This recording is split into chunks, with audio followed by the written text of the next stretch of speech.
Visuals అన్నదాలకి తీసుకుందాం video. రాష్ట్రాల్లో జరిగిన శాసనసభ ఎన్నికల్లో మరి 3 రాష్ట్రాలలో అస్సాం, పుదుచ్చేరి, పశ్చిమ బెంగాల్. అస్సాం, పుదుచ్చేరి అయితే అధికారంలో ఉన్నాము, మళ్ళీ అధికారం దిశగా ప్రయాణం చేసినాం. అంటే నరేంద్ర మోదీ గారి పరిపాలన మీద ప్రజలకున్న విశ్వాసాన్ని మరొకసారి రుజువు చేసుకున్నారు. అదే రకంగా పశ్చిమ బెంగాల్లో ఏదైతే ఈసారి జరిగిన ఎన్నికల నిర్వహణ, అదే రకంగా ఎన్నికల్లో ప్రజలకు భారతీయ జనతా పార్టీ మీద ఉన్న విశ్వాసాన్ని ఈరోజు ప్రజలందరూ ప్రపంచానికి తెలియజేశారు. ఏదైతే ప్రపంచవ్యాప్తంగా ఈ ఎన్నికలను ఉత్కంఠభరిగా చూసిర్రు.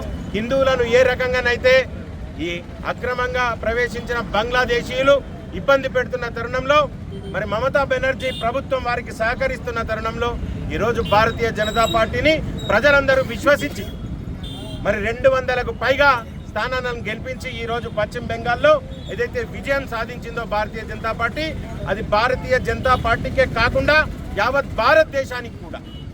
భారతదేశానికి కూడా ఇది జరగవలసిన పరిణామం.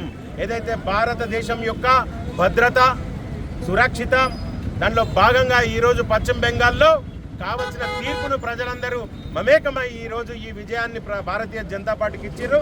మరి ఇదే నమ్మకంతో, విశ్వాసంతో రానున్న రోజుల్లో పశ్చిమ బెంగాల్ను భారతదేశానికి అనుసంధానం చేస్తూ ఏదైతే భారతదేశంలో హిందువులను ఇబ్బంది కాకుండా కాపాడుకుంటూ ముందుకు పోతామని మీ ద్వారా తెలియజేసుకుంటూ, రానున్న ఎన్నికల్లో కూడా తెలంగాణ రాష్ట్రంలో కూడా అదే రకమైన పరిపాలనను, అదే రకమైన విజయ దుందుని ముందుకు తీసుకుపోయి రానున్న రోజుల్లో తెలంగాణలో అధికారకు వస్తామని మీ ద్వారా తెలియజేస్తున్నాం. భారత్ మాతాకి జై.